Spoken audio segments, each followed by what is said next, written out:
Ela nunca imaginou que, ao abrir aquela caixa de costura esquecida no fundo do armário da avó, encontraria uma carta amarelada pelo tempo, endereçada a ela. Uma carta que sua mãe escreveu 23 anos atrás, mas jamais teve coragem de entregar. E ali, naquelas linhas trêmulas e manchadas de lágrimas antigas, estava a confissão que despedaçaria tudo o que ela acreditava sobre sua própria existência. Maria sempre foi diferente. Desde pequena, o silêncio era sua companhia mais fiel. Nasceu surda, num tempo em que a comunidade ainda olhava para sua condição como uma maldição, um castigo divino que recaía sobre sua mãe, Dona Helena.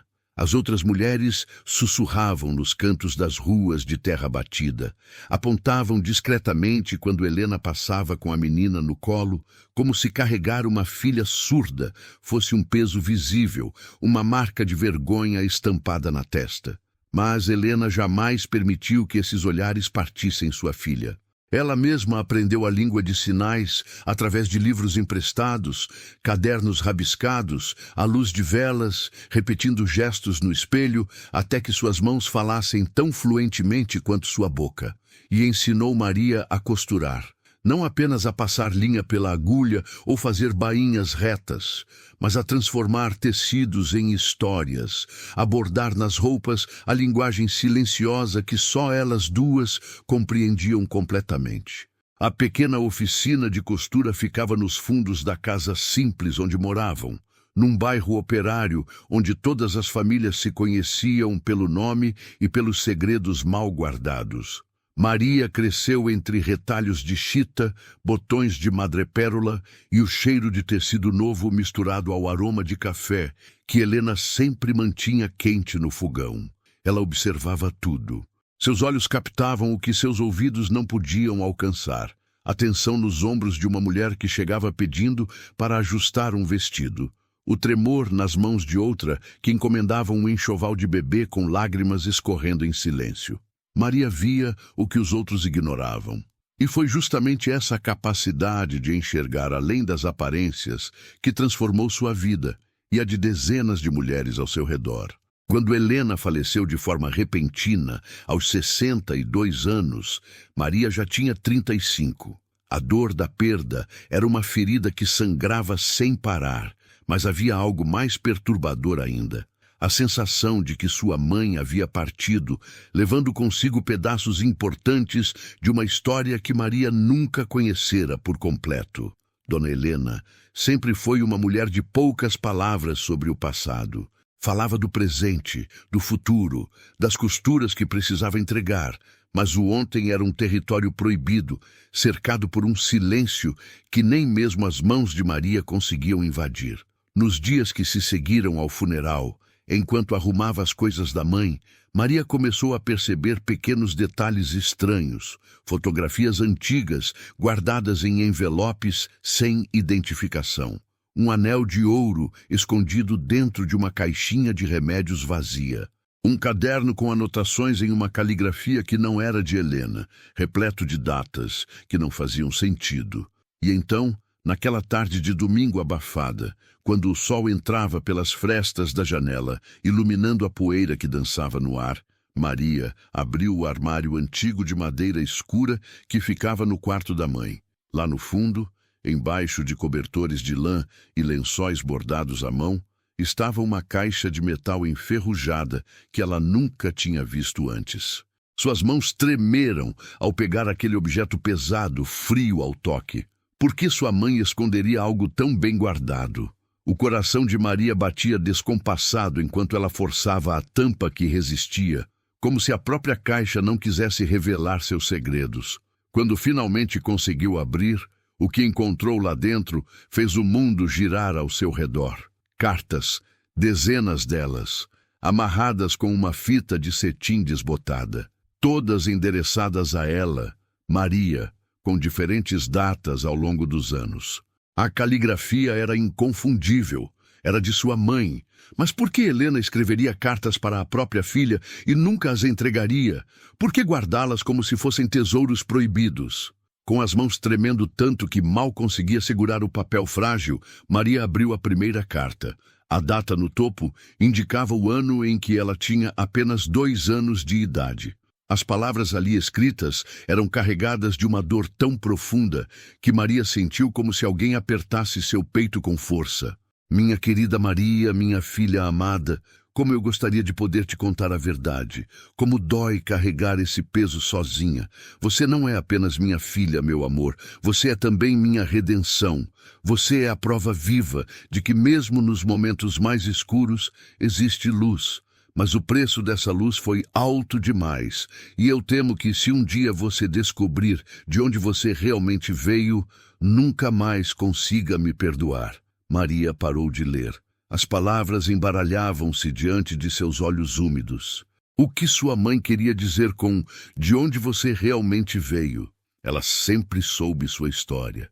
Filha de Helena e João, um homem que morreu antes mesmo dela nascer num acidente de trabalho. Pelo menos era isso que sempre lhe contaram. Mas aquelas palavras na carta sugeriam algo completamente diferente. Algo que Helena havia escondido por 3 décadas inteiras. Nos dias seguintes, Maria mal conseguiu trabalhar. As encomendas de costura acumulavam-se sobre a mesa, mas suas mãos não obedeciam aos comandos do cérebro. Ela lia e relia aquelas cartas, uma após a outra, tentando montar o quebra-cabeça de uma verdade que sua mãe construiu com palavras nunca pronunciadas. Em uma das cartas, Helena falava sobre um homem, não João, o suposto pai de Maria, mas alguém que ela chamava apenas de ele. Ele me prometeu que cuidaria de tudo, que ninguém jamais saberia. Mas como eu poderia simplesmente esquecer? Como eu poderia olhar para você e não ver nela o reflexo de tudo o que aconteceu naquela noite? Que noite! Maria sentia como se estivesse cavando a própria sepultura emocional a cada carta aberta. Havia referências a uma transação, a um acordo de silêncio, a uma quantia que cobriria os custos. Custos de quê? Maria não entendia. Ou talvez não quisesse entender o que aquelas palavras insinuavam nas entrelinhas. Foi então que ela decidiu procurar a única pessoa que poderia ter respostas. Dona Lourdes, a vizinha mais antiga da rua. Aquela que conhecia Helena desde que chegara ao bairro, grávida e sozinha. Há mais de 35 anos. Lourdes tinha 82 anos, memória afiada e olhos que ainda enxergavam verdades que os outros preferiam ignorar. Quando Maria bateu à porta da casa de Lourdes naquela tarde, a velha senhora a recebeu com um abraço apertado e um olhar que misturava afeto e algo que parecia culpa. Elas se sentaram na varanda, onde Lourdes mantinha suas plantas em vasos de barro, e Maria mostrou as cartas com as mãos tremendo. Lourdes pegou os papéis, leu alguns trechos e seus olhos se encheram de lágrimas. Por longos minutos, ela ficou em silêncio, como se medisse cada palavra que estava prestes a liberar. Então, finalmente, ela começou a falar, e Maria leu seus lábios com uma atenção dolorosa. Sua mãe, Helena, era uma mulher boa, Maria. Mas ela carregava um fardo que nenhuma mulher deveria carregar sozinha. Quando ela chegou aqui, estava grávida de você. Mas não da forma que você imagina. Ela não foi... Como posso dizer isso? Ela não escolheu ter você. Maria sentiu o chão desaparecer sob seus pés. As palavras de Lourdes ecoavam em sua mente como sinos fúnebres. Não escolheu? O que isso significava? Lourdes continuou agora com a voz embargada. Helena trabalhava como empregada doméstica numa casa grande, do outro lado da cidade. A família era importante, rica, respeitada. O filho deles, um rapaz de 20 e poucos anos, forçou sua mãe. Numa noite em que ela trabalhava até tarde, ele fez coisas terríveis. E quando Helena descobriu que estava grávida, tentou denunciar. Mas quem acreditaria na palavra de uma empregada contra a de uma família poderosa? Maria não conseguia respirar. As lágrimas escorriam sem controle. Sua existência, sua vida inteira, era resultado de uma violência. Sua mãe havia sido estuprada, e ela, Maria, era o fruto dessa brutalidade. A família ofereceu dinheiro, continuou Lourdes. Muito dinheiro para que Helena ficasse calada e fosse embora. Disseram que se ela falasse alguma coisa, eles destruiriam sua reputação, a acusariam de ter seduzido o rapaz, fariam dela um exemplo. Helena não tinha ninguém, Maria. Estava sozinha no mundo. Então ela pegou o dinheiro, veio para cá, alugou aquela casa e começou de novo. Mas o preço foi o silêncio eterno. Maria sentia como se estivesse se despedaçando por dentro. Tudo o que ela conhecia sobre si mesma, sobre sua origem, era uma mentira construída para proteger os poderosos. João, o suposto pai que morrera antes dela nascer, nunca existiu. Era apenas uma história inventada para dar legitimidade à gravidez de Helena, para que as pessoas não fizessem perguntas demais. E ela nunca me contou, sussurrou Maria, embora soubesse que Lourdes não a ouviria.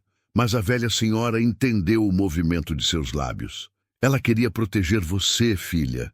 Helena tinha medo de que você se sentisse marcada por isso.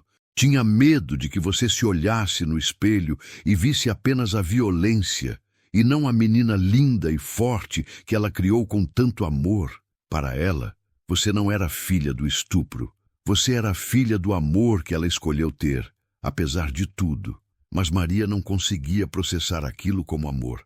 Sentia raiva. Raiva de sua mãe por ter mentido a vida inteira. Raiva do homem que a violentou e nunca pagou pelo crime. Raiva da família que comprou o silêncio com dinheiro sujo. Raiva de si mesma por existir como consequência de tanta dor. Ela voltou para casa num estado de choque. As paredes da pequena oficina de costura pareciam fechar-se ao seu redor, sufocando-a. Ela olhou para os tecidos, para as máquinas de costura, para os manequins que sua mãe usava, e tudo parecia contaminado por aquela verdade horrível. Durante semanas, Maria mal saiu de casa. Cancelou encomendas, ignorou as batidas na porta, afastou-se das poucas amigas que tinha. Ela relia as cartas obsessivamente, tentando encontrar alguma pista de que Lourdes estava enganada, de que havia outra explicação. Mas quanto mais lia, mais tudo fazia sentido. As referências de Helena à culpa e vergonha, a forma como ela nunca falava sobre o passado, o jeito como super protegia Maria de qualquer coisa que pudesse machucá-la. Então, numa dessas noites de insônia, quando Maria estava sentada no chão da oficina cercada por cartas espalhadas, algo chamou sua atenção. Uma das cartas, escrita quando Maria tinha 15 anos, dizia algo diferente. Hoje vi você conversando com as outras meninas na escola, usando aquelas mãos lindas para falar sobre seus sonhos, e percebi que você é mais forte do que eu jamais fui. Você transformou o que o mundo via como fraqueza em poder. Sua surdez não te limitou, te libertou. Te ensinou a enxergar o que os outros não veem, a sentir o que os outros ignoram. E eu pensei, talvez um dia você também consiga transformar sua origem em força. Talvez um dia eu tenha coragem de te contar de onde você veio, e você consiga me perdoar por ter guardado isso por tanto tempo. Maria leu aquele trecho várias vezes, e pela primeira vez, desde que descobrira a verdade, algo dentro dela começou a se mover. Não era perdão ainda, não era aceitação, mas era uma pequena fresta de compreensão.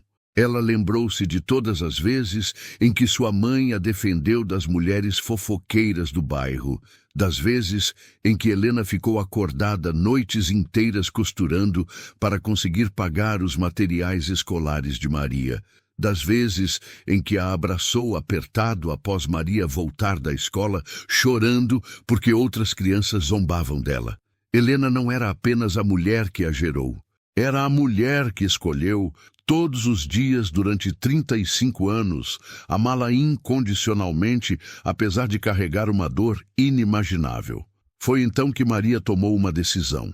Ela não podia mudar o passado, não podia apagar a violência que originou sua vida, mas podia fazer algo com aquela dor, podia transformá-la, assim como sua mãe transformou aquele dinheiro sujo em uma vida digna para ambas. Maria voltou à oficina de costura, mas não apenas para costurar roupas. Ela começou a receber mulheres de forma diferente. Quando elas chegavam para ajustar um vestido, Maria oferecia chá, criava um espaço acolhedor e usava suas mãos para perguntar mais do que apenas medidas de cintura e comprimento de barra. Ela perguntava sobre suas vidas, seus medos, suas dores, e as mulheres falavam. Ou melhor, elas abriam suas almas para aquela costureira surda que, de alguma forma misteriosa, parecia entender suas angústias sem precisar ouvir uma única palavra. Maria via as marcas de violência que elas tentavam esconder sob mangas compridas. Via o desespero nos olhos de quem apanhava em casa, mas fingia que estava tudo bem. Via a exaustão daquela que trabalhava 3 empregos para sustentar os filhos sozinha, porque o marido havia partido sem deixar rastro. E Maria começou a escrever. Não cartas escondidas como sua mãe fazia, mas bilhetes que ela entregava discretamente para essas mulheres. Bilhetes com endereços de abrigos, telefones de advogadas que trabalhavam de graça, informações sobre direitos que elas desconheciam. Ela começou a conectar essas mulheres umas às outras, criando uma rede silenciosa de apoio. A oficina de costura tornou-se um refúgio, um lugar onde mulheres maltratadas, abusadas, abandonadas, podiam ir e saber que ali, naquele espaço pequeno, mas cheio de luz, alguém as via de verdade. E Maria não precisava ouvir suas palavras para compreender suas dores. Ela as lia nos gestos, nos olhares, nas lágrimas que escorriam enquanto provavam um vestido. Dona Teresa foi uma das primeiras. Ela chegou pedindo para Maria costurar um vestido novo porque o marido havia rasgado todos os que ela tinha num acesso de raiva. Maria viu os hematomas no pescoço mal disfarçados pela gola alta. Viu o medo nos olhos de Teresa quando perguntou com gestos delicados se ela estava bem. Teresa desabou. Chorou como não chorava há anos. E Maria, com suas mãos calejadas de tanto costurar, segurou o rosto daquela mulher destroçada e sinalizou: "Você não está sozinha." Foi Maria quem acompanhou Teresa até a delegacia.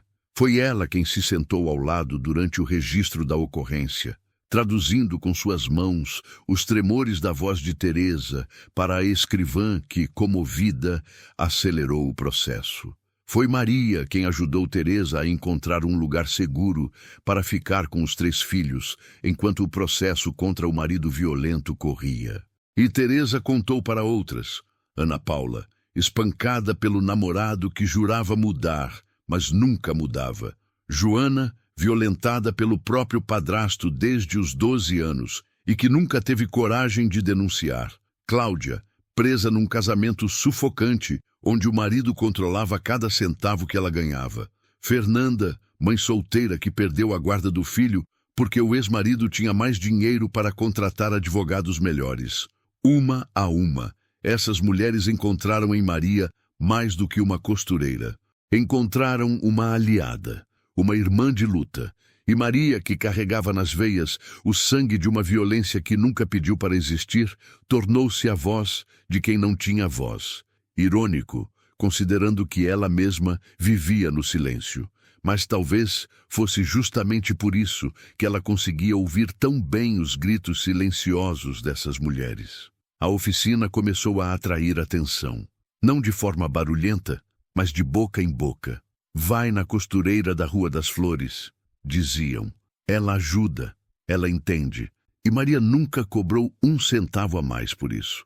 Ela costurava, ajustava bainhas, bordava iniciais em toalhas e, enquanto fazia seu trabalho, criava pontes invisíveis entre mulheres quebradas e a possibilidade de reconstrução. Mas nem todo mundo via aquilo com bons olhos.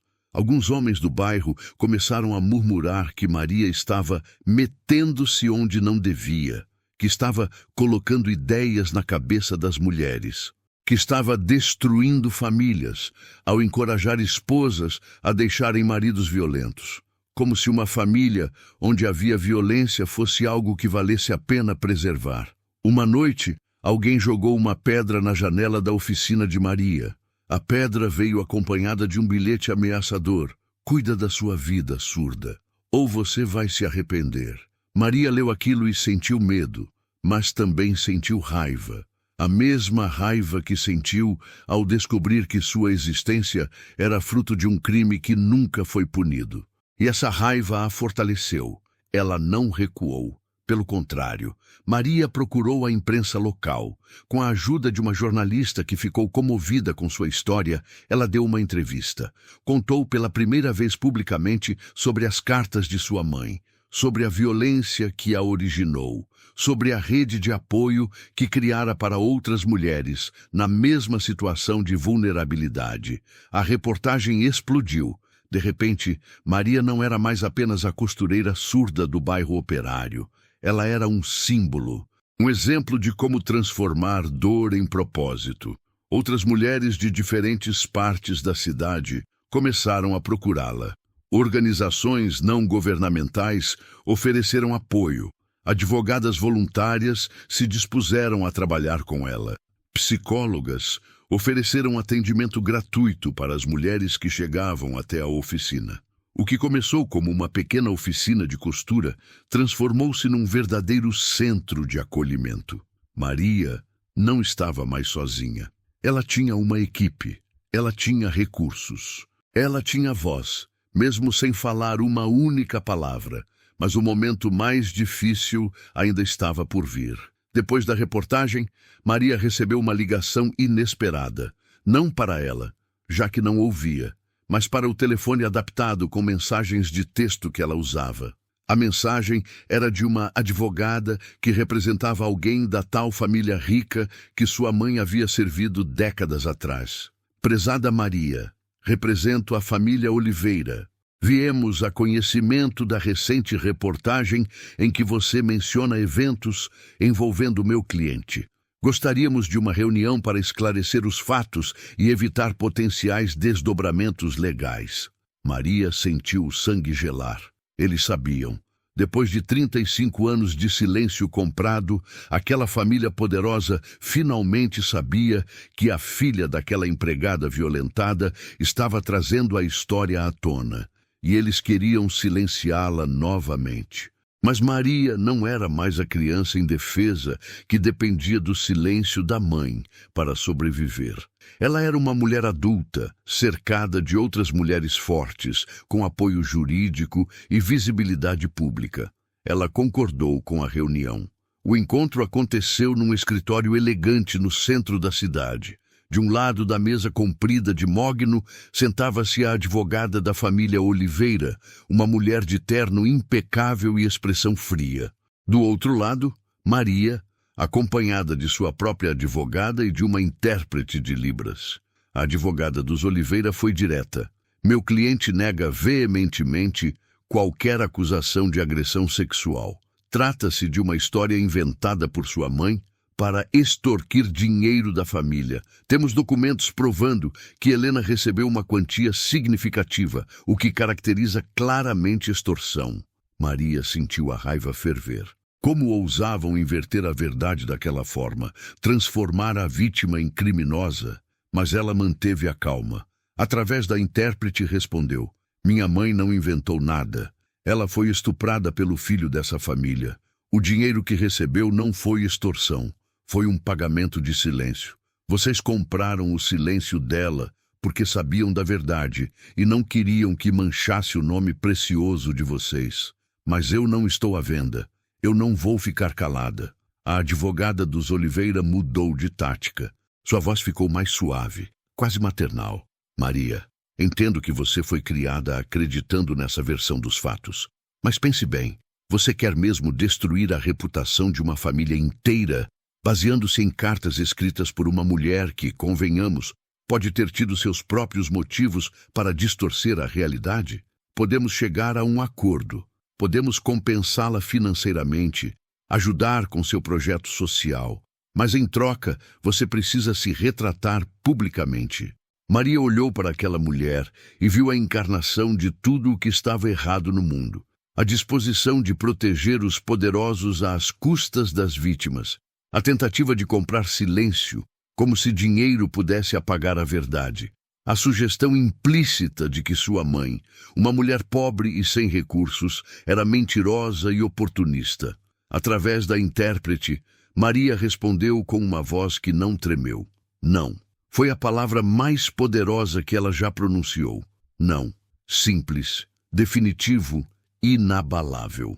A advogada dos Oliveira tentou argumentar, ameaçar, negociar, mas Maria simplesmente se levantou, agradeceu pela reunião e saiu. Ela sabia que haveria consequências. Sabia que aquela família tentaria processá-la, difamá-la, destruir o trabalho que ela vinha construindo. Mas ela também sabia que não estava mais sozinha. Tinha do seu lado todas aquelas mulheres que ela ajudara. Tinha a verdade. E tinha a memória de uma mãe que, apesar de tudo, a amara incondicionalmente. Nos meses seguintes, a batalha legal foi brutal. A família Oliveira realmente entrou com uma ação por difamação. Contrataram os melhores advogados, mobilizaram contatos na imprensa para plantar notícias desacreditando Maria e sua mãe. Chamaram Helena de aproveitadora, de mentirosa, de mulher de moral duvidosa. Insinuaram que Maria estava inventando tudo para conseguir dinheiro e fama. Mas algo inesperado aconteceu. Outras mulheres começaram a aparecer. Mulheres que também haviam trabalhado para a família Oliveira ao longo dos anos. E elas tinham histórias semelhantes. Histórias de assédio, de abusos, de ameaças. Uma delas, já com 70 anos, teve coragem de contar que fora violentada pelo mesmo homem que estuprara Helena, anos antes. Ela nunca denunciou porque, na época, não havia para quem denunciar. Não havia rede de apoio. Não havia Maria para segurar sua mão e dizer: "Você não está sozinha." O caso ganhou proporções nacionais. Transformou-se num símbolo da luta contra a impunidade dos poderosos, contra a cultura do silêncio que protegia agressores enquanto culpava vítimas. Maria tornou-se, sem querer, uma porta-voz. Não apenas das mulheres de sua comunidade, mas de todas as mulheres que carregavam segredos dolorosos, que foram silenciadas, que tiveram suas verdades compradas ou enterradas.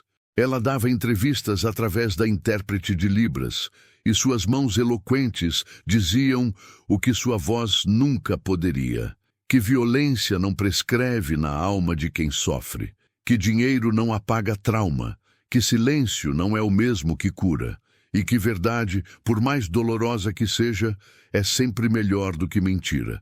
O processo durou quase 2 anos. Foi desgastante, cruel, exaustivo. Houve momentos em que Maria quis desistir, momentos em que a pressão era tanta que ela mal conseguia respirar. Mas sempre que pensava em recuar, olhava para as mulheres que continuavam chegando até sua oficina. Mulheres que a viam como esperança, e ela não podia desistir delas. O julgamento final foi marcado para uma terça-feira chuvosa. O tribunal estava lotado. De um lado, a família Oliveira com seu exército de advogados caros. Do outro, Maria com sua advogada voluntária e uma multidão de mulheres que foram até lá para apoiá-la. Dona Teresa estava lá. Joana estava lá. Todas as mulheres que Maria ajudara ao longo dos anos estavam lá, formando uma corrente silenciosa, mas poderosa de solidariedade. Quando o juiz leu a sentença, o silêncio no tribunal era absoluto. Ele declarou que, baseando-se nos testemunhos múltiplos, nas evidências apresentadas e na análise dos documentos, ficava comprovado que a família Oliveira havia sistematicamente abusado de funcionárias ao longo de décadas, usando poder e dinheiro para comprar silêncios. O filho da família, agora um homem de 58 anos, foi condenado não apenas pelo crime contra Helena, prescrito legalmente, mas reconhecido moralmente, mas por outros crimes semelhantes que não haviam prescrito. Maria não ouviu o veredicto, mas ela viu. Viu no rosto das mulheres ao seu redor, viu nas lágrimas que escorriam, viu na forma como sua advogada a abraçou apertado, viu na expressão derrotada da advogada dos Oliveira, e ela chorou. Chorou pela mãe que não viveu para ver aquele momento. Chorou pelas décadas de silêncio que Helena carregou sozinha. Chorou por si mesma, pela criança que cresceu sem saber toda a verdade. Chorou por todas as mulheres que continuavam sofrendo em silêncio. Mas no meio daquelas lágrimas havia algo mais. Havia alívio, havia justiça, ainda que tardia. Havia a certeza de que o silêncio havia sido finalmente quebrado. Quando Maria voltou para casa naquela noite, foi direto para a oficina de costura. Pegou a caixa de metal enferrujada, onde guardava as cartas de sua mãe. Abriu a última carta, aquela que Helena escreveu pouco antes de morrer. Maria, minha filha amada, se você está lendo isto, significa que eu parti. E significa também que você provavelmente descobriu a verdade que guardei por tanto tempo. Sei que deve estar com raiva de mim. Sei que deve se perguntar por que eu menti, por que não confiei em você com a verdade. A resposta é simples e complexa ao mesmo tempo. Eu quis proteger você, mas agora percebo que, ao esconder a verdade, talvez tenha roubado de você o direito de conhecer sua própria história, por mais dolorosa que seja. Perdoe-me se conseguir, e saiba que cada momento que passei com você foi uma dádiva. Você transformou a pior coisa que já me aconteceu na melhor. Você foi minha redenção. Você sempre será meu maior amor. Use sua voz, minha filha, mesmo que seja uma voz silenciosa. Use suas mãos para construir pontes onde outros constroem muros. Seja a mulher forte que eu sempre soube que você seria. E lembre-se, você não é definida por como foi concebida, mas por quem escolheu ser. Maria dobrou a carta cuidadosamente e a colocou de volta na caixa. Ela finalmente entendia. Helena não era perfeita. Suas escolhas não foram perfeitas. Mas o amor dela era real, profundo, incondicional. E esse amor havia criado uma mulher capaz de transformar dor em propósito, silêncio em ação, violência em cura. Hoje, a oficina de Maria não é mais apenas uma oficina de costura. É um centro de apoio reconhecido nacionalmente, que atende centenas de mulheres todos os meses. Maria continua costurando, porque é o que ela ama fazer.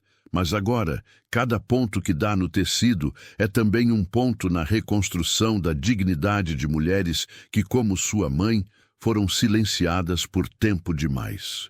Ela nunca conheceu o homem que a violentou. Nunca o viu olho no olho. E não quer, porque ela entende agora que ele não define quem ela é. Ela é definida pelas mãos que escolhem costurar esperanças em vez de carregar rancor. Pelos olhos que escolhem enxergar a dor dos outros em vez de ignorá-la. Pelo coração que escolheu amar, apesar de tudo. Mas a vitória no tribunal não apagou as cicatrizes que aquela revelação deixou em Maria. Nos meses que se seguiram ao julgamento, ela acordava no meio da noite com o coração acelerado, suando frio, revivendo fragmentos de uma história que não era sua memória, mas que agora fazia parte de sua identidade.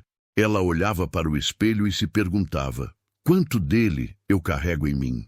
Quanto daquela violência está inscrita no meu DNA? Seria possível amar a si mesma completamente sabendo que metade de sua origem vinha de um ato tão horrível? Foram perguntas que a corroeram por dentro durante semanas. Perguntas que ela não conseguia compartilhar nem mesmo com as mulheres mais próximas. Porque como explicar a alguém que você se sente contaminada pela própria existência? Como dizer que às vezes, quando olhava para as próprias mãos, as mesmas mãos que costuravam esperanças e seguravam rostos chorosos, ela via também as mãos dele, daquele homem que nunca conheceu, mas que estava geneticamente ligado a ela para sempre? Foi Dona Lourdes quem percebeu. Numa tarde em que visitou Maria e a encontrou sentada no chão da oficina, cercada de tecidos que não tocava há dias, a velha senhora se ajoelhou ao lado dela com dificuldade, pegou seu rosto entre as mãos enrugadas e a forçou a encará-la. Você acha que sua mãe não passou por isso também? Disse Lourdes, sabendo que Maria leria seus lábios. Você acha que Helena não olhou para sua barriga crescendo e sentiu essa mesma náusea, esse mesmo horror de carregar dentro de si algo que vinha dele? Mas sabe o que ela fez? Ela escolheu ver você, não ele, você. E toda vez que você se olha no espelho e vê o rosto dele, você está traindo a memória dela. Porque Helena passava horas olhando para você quando era bebê, procurando seus próprios traços em cada detalhe seu. E ela sempre encontrava. Seus olhos são dela. Seu sorriso é dela. Sua força é dela. Ele te deu material genético, Maria. Mas Helena te deu vida. Entende a diferença? Maria desabou. Chorou como não chorava desde o funeral da mãe. Chorou pela Helena que nunca pôde expressar esse medo, essa repulsa, esse conflito impossível de amar a filha enquanto odiava a forma como ela foi concebida. Chorou pela solidão que sua mãe deve ter sentido, grávida e sozinha, carregando um segredo que não podia dividir com ninguém. Chorou pelas noites em que Helena provavelmente acordava em pânico, talvez tendo pesadelos com aquele homem. E ainda assim, se levantava e preparava o café da manhã para Maria com um sorriso no rosto. E chorou por si mesma, pela criança que cresceu sem saber que carregava uma dor geracional. Pela adolescente que às vezes se sentia diferente e estranha sem entender por quê. Pela mulher adulta que agora precisava reconstruir sua identidade a partir de fragmentos de uma verdade que ninguém queria que ela soubesse. Mas naquele choro havia também libertação. Porque pela primeira vez, desde que descobrira tudo, Maria permitiu-se sentir completamente, não apenas raiva ou horror, mas também compaixão. Compaixão por Helena, que fez o melhor que pôde com o que tinha. Compaixão por si mesma, que não pediu para carregar esse fardo. E até em algum lugar muito profundo, uma pontinha de compaixão pela mulher que aquele homem talvez tivesse se casado, pelos filhos que ele talvez tivesse tido, que provavelmente nunca souberam que tipo de monstro dormia ao lado deles. Porque violência não existe no vácuo. Ela contamina gerações, espalha-se como veneno em águas tranquilas, alcança pessoas que nem sequer existiam quando o crime foi cometido. Foi depois desse episódio que Maria decidiu fazer algo que vinha adiando há meses. Ela pegou todas as cartas de Helena, cada uma delas, e as leu em voz alta. Não com sua própria voz, porque ela nunca havia falado, mas através de uma amiga que topou fazer isso por ela. Elas se sentaram na oficina, e enquanto a amiga lia cada palavra que Helena escrevera ao longo dos anos, Maria fechou os olhos e finalmente ouviu, através das palavras de outra pessoa, a voz que sua mãe nunca conseguiu expressar diretamente. E em cada carta havia tanto amor que doía. Amor que transcendia a violência, que superava o trauma, que escolhia dia após dia ser maior do que o ódio. Helena escrevera sobre os primeiros passos de Maria, sobre o dia em que ela costurou sua primeira bainha sozinha, sobre a vez em que defendeu uma colega de escola que estava sendo intimidada. Escrevera sobre orgulho, sobre esperança, sobre o medo constante de que Maria descobrisse e a odiasse para sempre. Às vezes olho para você e tenho medo de que um dia você descubra e nunca mais consiga me olhar da mesma forma, dizia uma das cartas, escrita quando Maria tinha 18 anos. Tenho medo de que você sinta que te roubei o direito de saber quem você realmente é. Mas a verdade, minha filha, é que você é exatamente quem eu vejo. Uma mulher extraordinária, gentil, corajosa e cheia de luz. E nada, absolutamente nada sobre sua origem muda isso. Você não é filha do que ele fez.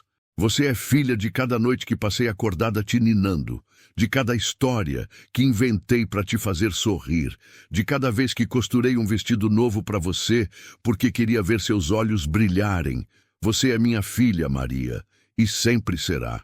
Quando a leitura terminou, Maria abriu os olhos e sentiu algo fundamental mudar dentro dela. Ela finalmente entendia que carregar aquela verdade não significava ser definida por ela, que saber de onde veio não determinava para onde iria. e que o maior presente que Helena lhe deixara não era apenas a oficina de costura ou as habilidades com agulha e linha, mas a capacidade de transformar horror em amor, violência em cuidado, silêncio em ação. Nos dias que se seguiram, Maria fez algo que ninguém esperava. Ela escreveu uma carta, não para Helena, que já não estava mais lá para lê-la, mas para ele, para o homem que a estuprara. A carta nunca seria enviada, porque ele já havia morrido 2 anos antes do julgamento, escapando da justiça terrena que finalmente o alcançara. Mas Maria precisava escrever. Você não me conheceu.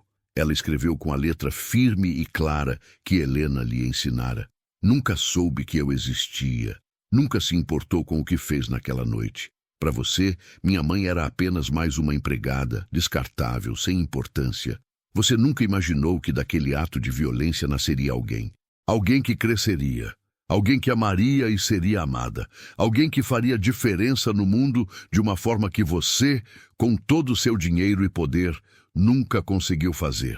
Quero que saiba, continuou Maria, as lágrimas manchando o papel enquanto escrevia, que você falhou. Você tentou destruir minha mãe e acabou criando alguém que dedica a vida a consertar o tipo de destruição que você causava. Cada mulher que eu ajudo é uma vitória sobre você. Cada vida que reconstruo é um testemunho de que violência não é destino. Você me deu metade dos meus genes, mas não me deu nada mais. Não meu caráter. Não minha força, não minha capacidade de amar. Isso tudo veio dela, da mulher que você tentou quebrar, mas nunca conseguiu. E agora você está morto, escreveu Maria, sentindo algo parecido com paz, enquanto as palavras fluíam. Morreu sem nunca pagar pelos seus crimes, sem nunca olhar nos olhos das mulheres que destruiu e pedir perdão. Mas eu não preciso do seu perdão. Não preciso de nada de você, porque eu sou mais do que você jamais poderia imaginar. Sou a prova viva de que até das piores circunstâncias pode nascer algo bom. E você não tem nenhum crédito nisso. Nenhum. Quando terminou de escrever, Maria dobrou a carta, colocou-a num envelope e a queimou. Assistiu o papel pegar fogo, virar cinzas, desaparecer. E com ele, sentiu queimar também aquela parte dela que ainda estava presa ao horror da origem. Ela não era definida por ele. Nunca foi. Nunca seria. Nos meses seguintes, algo notável aconteceu. Maria começou a falar. Não com a boca, porque isso nunca seria possível, mas de outras formas. Ela começou a dar palestras em escolas, usando intérprete de Libras, falando sobre violência, trauma e superação. Falava sobre Helena, sobre as cartas, sobre o processo de descoberta e aceitação. E suas mãos, que sempre costuraram tecidos, agora costuravam também esperanças em auditórios lotados. As jovens, especialmente, se identificavam com sua história. Elas viam em Maria alguém que não apenas sobreviveu, mas transcendeu. Alguém que pegou a pior mão que a vida podia dar e ainda assim jogou com dignidade e força. E Maria percebia, nesses rostos jovens e atentos, reflexos de todas as mulheres que ela ajudara na oficina. Todas carregavam suas próprias dores, seus próprios segredos, suas próprias batalhas silenciosas. E ela sempre terminava suas palestras da mesma forma, com as mãos firmes, sinalizando uma mensagem que ecoava em cada coração presente. Sua origem não é seu destino. O que fizeram com você não define quem você é. Você tem o poder de escolher, sempre. E essa escolha é o que te torna verdadeiramente livre. Certa vez, depois de uma dessas palestras, uma menina de 15 anos se aproximou dela.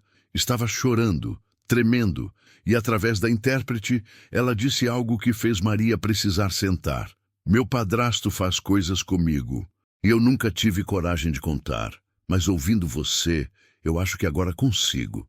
Maria segurou as mãos daquela menina, olhou fundo nos seus olhos inundados de lágrimas e sinalizou as palavras que Helena nunca teve ninguém para lhe dizer quando mais precisava.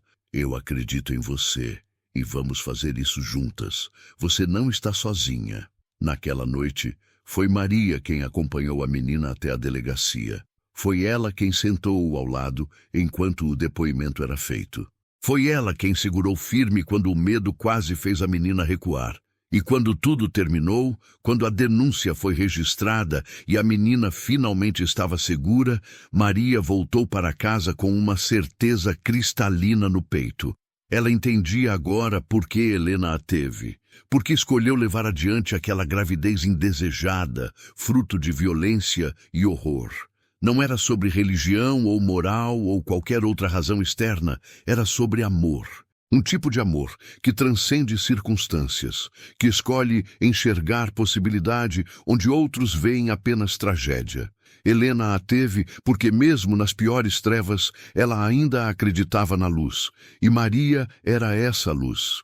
E agora, Maria entendia também seu próprio propósito. Ela existia, não apesar da violência, mas em resposta a ela. Existia como um contraponto, como uma resposta do universo dizendo que nem todo ato de destruição resulta em destruição. Às vezes, misteriosamente, inexplicavelmente, nasce algo bom, algo que cura em vez de ferir, algo que constrói em vez de destruir. Maria não escolheu como veio ao mundo, mas escolheu todos os dias como viveria nele. E essa escolha honrava Helena mais do que qualquer outra coisa poderia honrar. E toda vez que uma mulher chega até ela, quebrada e perdida, e Maria segura seu rosto com suas mãos calejadas e sinaliza: "Você não está sozinha", ela honra a memória de Helena. Ela honra todas as mulheres que vieram antes e todas que virão depois. Ela honra a própria história, com todas as suas sombras e toda a sua luz. Porque segredos de família podem ser revelados, verdades podem ser escondidas, mas nunca para sempre. E quando finalmente emergem, elas têm o poder de destruir ou de transformar. Maria escolheu a transformação. Escolheu ser a porta-voz não apenas das mulheres de sua comunidade, mas de todas as mulheres cujas vozes foram roubadas, compradas ou silenciadas. E nisso, nessa escolha diária de transformar trauma em propósito, dor em cura, silêncio em ação, Maria encontrou não apenas justiça para sua mãe, mas redenção para si mesma. Ela é filha de Helena, sim, mas ela é também filha de sua própria coragem, de sua própria resiliência, de sua própria escolha de não deixar que a violência que a originou definisse o legado que deixaria. Porque no final, não somos definidos apenas de onde viemos. Somos definidos por onde escolhemos ir. E Maria escolheu ir em direção à luz, mesmo quando tudo ao seu redor insistia em mantê-la na escuridão. Ela escolheu falar, mesmo sem voz. Ela escolheu lutar, mesmo quando seria mais fácil desistir. Ela escolheu amar, mesmo nascendo de um ato de ódio, e essa escolha fez toda a diferença. Histórias como a de Maria não são fáceis de digerir. Elas nos confrontam com verdades incômodas sobre poder, violência e silêncio. Elas nos lembram que por trás de cada porta fechada pode haver segredos que destroem vidas inteiras. Mas elas também nos mostram que é possível transformar até mesmo as feridas mais profundas em fontes de força e propósito. Quantas Helenas ainda existem por aí, carregando silêncios que pesam mais do que o mundo? Quantas Marias ainda estão por descobrir verdades que mudarão tudo o que pensavam saber sobre si mesmas? Quantas mulheres ainda esperam por alguém que segure suas mãos e diga: "Você não está sozinha"? Se você chegou até aqui, se essa história tocou o seu coração de alguma forma, deixe um comentário compartilhando o que sentiu. E se você conhece alguém que precisa ouvir uma história de coragem e transformação, compartilhe este vídeo, porque histórias assim precisam ser contadas, repetidas, amplificadas. Elas são faróis na escuridão para quem ainda está tentando encontrar o caminho.